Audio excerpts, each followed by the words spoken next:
Welcome back, everyone. So today we're going to be focusing on different techniques on how to open and close these jump rings and give you the most success in putting them on your clients. So frequently when we get them in a bag, they're partially open like this. So what we want to do, if our stylus is stationary for this first example, that's how I'm going to have it. I'm going to use two pliers, one that's grounded and one that is not, and I'm going to do a twisting motion like that. Then we can grab some chain, loop it on. Let's say this is the other part of our other side of our chain.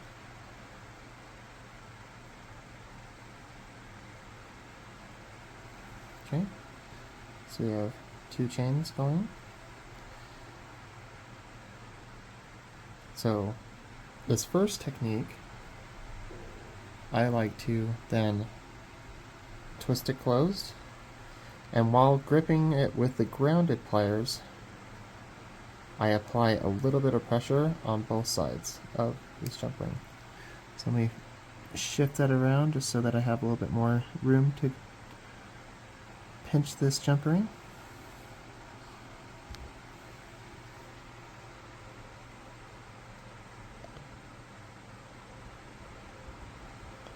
So I'm pinching it from the bottom, and then I'm going to, or grounding it from the bottom, and then what I'm going to do is on either side just apply a little bit of pressure, and it's going to help encourage that jump ring closed.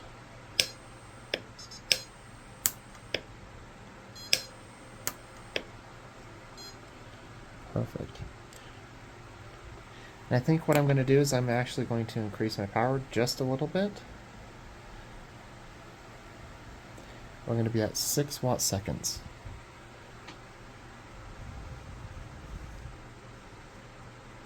Again, I'm just going to apply a little bit of pressure just in case. Perfect. That looks like it's welded all the way through. Look at both directions. And then I can use my check the length on my client to see if they like it. Give it a nice tug, and then I can cut off the excess at that point. If the client ever wants to then resize it, I can cut this jump ring, move it, and then put it somewhere else so that it fits better for the client. And then for the next example, what I'm going to do is have this jump ring, I cut it and twisted it open. So I'm going to put that down for now, because about half of us usually use the stylus in hand like this. I'm going to do my best to keep this in focus for this example. So I'm going to put this stylus down while I get ready. So I'm going to use my grounded pliers to grip that jump ring,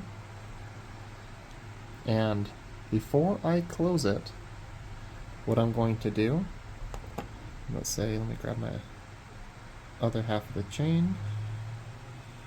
Before I close it completely, I'm going to angle it so you can see, I'm actually going to pinch it so it overlaps just a little bit.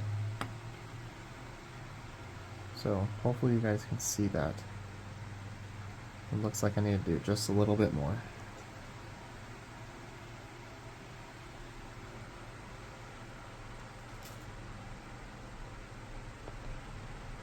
Okay, so there you go.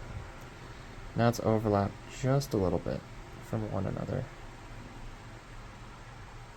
so that when I twist it shut,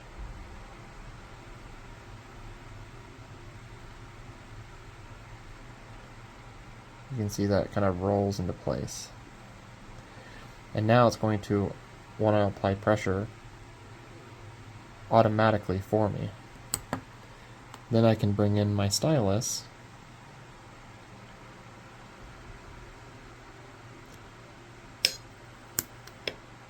touch it right there.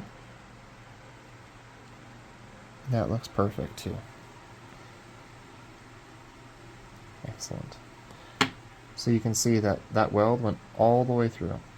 And that's the goal. We want to have one weld to make it all the way through.